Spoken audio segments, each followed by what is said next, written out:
Hello, I'm Kathy Fox Alfano, host of Election 22, Why Should We Vote for You? Today I'm welcoming Donna Buckley, Democratic candidate for Barnstable County Sheriff. Donna, thank you so much for coming. We really like to get to know you better. Now first, Donna, I noticed you didn't ride up on a stallion carrying a rifle. What's up with that? Well, good afternoon, Kathy, and thank you for having me on the show. One of the challenges about this election for 2022 is helping voters to understand what exactly is the role of the sheriff. So tell us exactly, what does the sheriff in Massachusetts do? Well, unlike stereotypes that you might see, and unlike some other states, Massachusetts has a very clear role for its sheriffs. And the core mission of the sheriff's office is the correction, rehabilitation, and treatment of inmates. You have years of experience in the sheriff's office. Tell us about that. 4 years ago, I had the opportunity to join the sheriff's office as general counsel. I've been a lawyer in the public sector, working with unions, working with law enforcement officers, teachers, and in the public sector for over 37 years. 4 years ago, when I came as general counsel, I began working in all aspects of the organization. I learned about audits and compliance, policies and procedures, contracts, the legislation, the litigation, human resources, employee relations, union negotiations, the Bureau of Criminal Investigation, the Emergency Communications Center, and you know, that's sort of a incomplete list of every aspect of the sheriff's office, which I had a role in my role as general counsel. Where is the jail? So, another one of those questions you get frequently. The jail used to be in Barnstable Village, but in 2004 a new facility was built in Bourne, so it's just before you enter the gate to go onto the Joint Base Cape Cod. Do you know what is the recidivism, which is also known as the return rate, back to the jail? So our jail houses pretrial inmates, male and female, and sentenced inmates, male and female. Inmates who are sentenced at the jail are sentenced for minor crimes. Sentence is no longer than 2.5 years. One of the challenges with our jail and our sheriff's office and some of the sheriff's offices across the state is that we don't keep good data. The Criminal Justice Reform Act of 2018 is working to change that and to make sure we have a clear definition of what is recidivism so that we can keep track of what is happening to people who come into the custody of the sheriff and what happens when they leave. So right now you believe that people commit a crime, go to the jail, are released, and come back over and over again.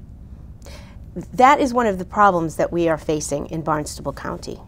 As I said earlier, the core mission of the sheriff is correction, rehabilitation, and treatment. What that means in real everyday practice is when someone is sent into the custody of the sheriff's responsibility is to make sure that they have the tools and the resources, and that depends on which each individual. They have what they need so that when they are released back into the community, they don't come back.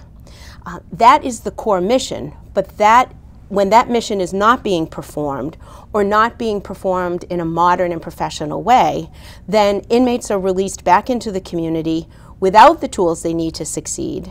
They are committing more crimes. They are leaving our custody with untreated mental health issues or drug addiction issues or alcohol addiction issues, and they are not succeeding. They're re-encountering police, and then they're coming back. Well, that is not a very safe way for us to live, and also a very expensive way to house people. When you think about incarceration, judges, prosecutors recommend incarceration, judges impose incarceration, not for the purpose, especially at the jail, of punishing someone and throwing away the key and keeping them there for life. The purpose of incarceration is to give someone the tools and resources they need to correct and rehabilitate and treat so that they can move on from the infraction and rebuild their lives and hopefully come out of the cycle of the criminal justice system. So tell me, what will you do differently when you're elected sheriff? So I believe that everyone needs to be held accountable who comes into the custody of the sheriff. And they need to take responsibility for making sure that they set themselves on a different path when they leave. But what I want to bring to the sheriff's office is making sure that the sheriff's office helps them do that and does not create a situation where they are released back into the community in worse condition than when they came in. How are the women in the jail treated differently from the men? So Barnstable County is one of the few facilities across the state that houses both male and female inmates. What I saw when I worked there is that both rehabilitation programs and the resources that are available at the jail are not available equally to women. Sometimes you hear terms like good time, or inmates can earn time off of their sentence while they're incarcerated. Well, the way that they do that, sometimes they work with inside the jail, sometimes they're able to work in work crews outside the jail, sometimes they're able to participate in certain kinds of programs. And it is not equal across genders, and that is something that absolutely needs to change. Right. Are AA and other free rehabilitation services offered at the jail? So they used to be, sporadically. The main vision I have for the jail is to make sure that the many different types of programs that we know are successful are offered routinely, and we are committed to those particular programs. I believe that AA meetings should be happening in the jail all the time. When you think about addiction and addiction treatment, one of the cornerstones of that is AA. Not one thing works for everyone, right, but AA is a huge tool. And if we want inmates to be able to connect with that support network when they leave, then it only makes sense to start that connection when they are incarcerated. What kind of job training do inmates receive? I became aware shortly before I left the sheriff's office in March that the sheriff's office had opened a workshop that had been there for 20 years but never been used to allow inmates to assemble Adirondack chairs. But other than that, there's a very superficial effort at job training. I don't even call it job training. Inmates are able to work in the kitchen, male inmates are able to work in the kitchen, but it is work as opposed to education and training. My vision includes making sure that educational and vocational opportunities are available to all inmates. When they come in, we should do an assessment. We should do both a physical assessment, a mental assessment, and an aptitude assessment to find out where people are at, what sorts of skills they have, what sorts of skills they'd like to develop, and work with our community partners as well as programs within the jail to give people job skills or increase job skills so that they have the ability to be employed when they leave. What's with the sheriff's boat? How does that care for inmates? Are they going to fish? I mean, what is the story there? So this goes back to the opening question you had about, sort of the sheriff as a stereotype. Mm-hmm. The federal government views the concept of sheriff as a one-size-fits-all across the country.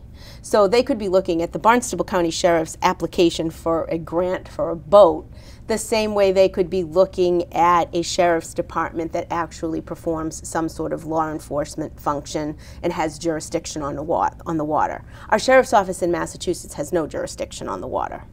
But when the sheriff 6 years ago applied for a grant to get a boat, the federal government believed that the Barnstable County Sheriff's Office fit the definition of an agency that would be eligible for that boat.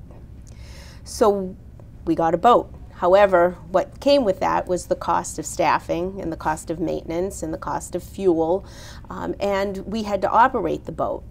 But it is not a part of the sheriff's office that relates to the core mission of correction, rehabilitation, and treatment.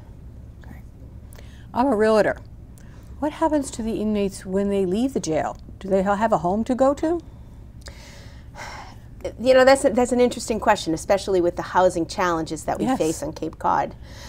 First of all, it would be incorrect to assume that every inmate who comes into the jail is coming from a homeless situation. Most of them are not. Most of them have homes. The job at the sheriff's office is to determine whether or not that pre-existing structure can be rebuilt so that they can reintegrate when they're released and go back to whatever home or housing situation they had.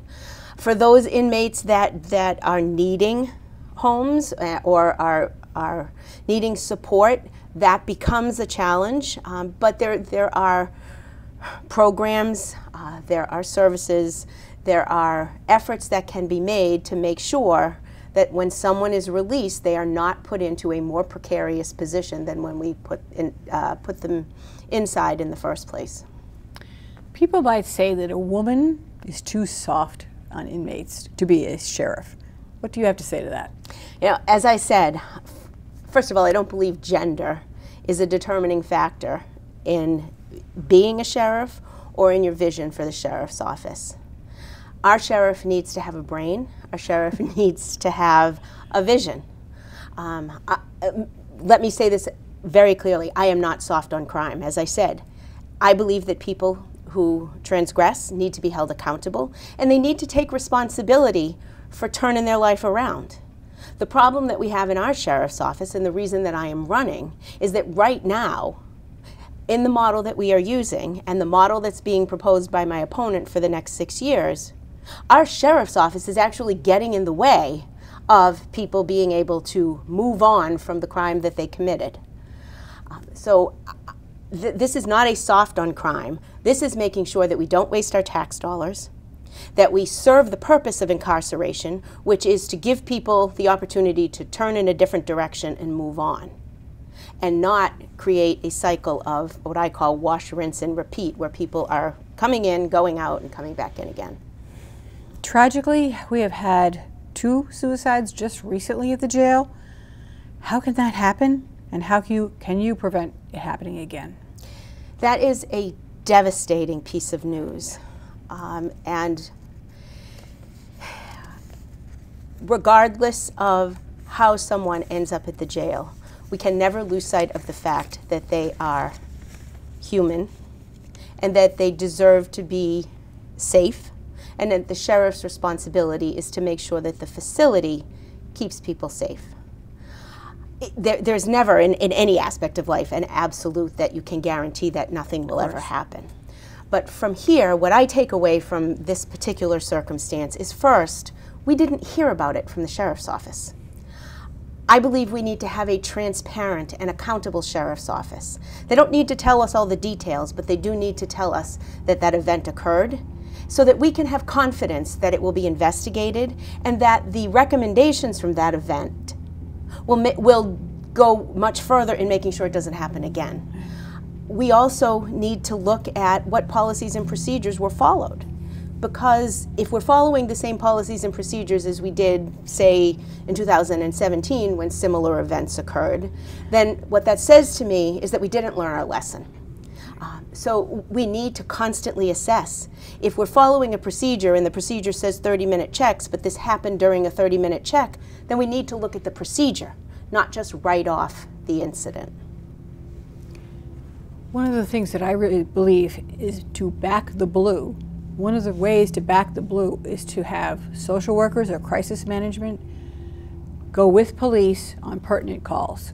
As you probably know, 60% or more of the calls involve mental health issues or substance abuse issues. Would that help your situation, having the police with crisis management? So if somebody is having an issue, they're going to be arrested, they come to you, you already know the story. Does that help? So I think that question has about 10 parts from my mind. I know. So let me start first by saying that the way that the sheriff's office and the police department can work together, yes, is making sure that when we put people back out on the street, that they don't re-encounter the police. Okay, so that's number one. Number two, we need to recognize that the police department plays a very different role in our public safety universe than the jail and the sheriff and the correction staff. Police deal with the public. They interact with people whose liberty has not been taken away, and they enforce the laws in the public. The correctional staff deal with people who are already incarcerated, who a court has determined are not eligible to be free. When the court sends someone to the jail, we need to make sure that our staff are trained to deal with our reality inside the jail. Our reality inside the jail is not much different than the reality in the public, except for the fact that in the public people are free and in the jail they are incarcerated. But police and at the jail are dealing increasingly with substance abuse and mental illness challenges. In the public, what the police are doing is incorporating that clinical piece into their ability to respond so that everything doesn't become a law enforcement issue. Right. At the jail, we need to make sure our staff are trained so that they have the tools they need to interact in a corrective, rehabilitative, and treatment-based way with inmates, 60 to 80% of whom are struggling with mental illness and addiction issues. And finally, Donna, tell us, why should we vote for you? I am excited about the opportunity to bring to Barnstable County my education, my experience, my vision for a modern and professional sheriff's office that seeks to do its core mission, which is correction, rehabilitation, and treatment. I want to do this work. I want to make sure that our sheriff's office plays its role in public safety in Barnstable County. Thank you so much, Donna, and best of luck in the upcoming election on November 8th. So you've been watching this on Born TV. You can watch this and my other interviews on borntv.com. Please watch, get to know the candidates, you be the judge, and get out and vote. Thank you, Donna. Thank you, Kathy.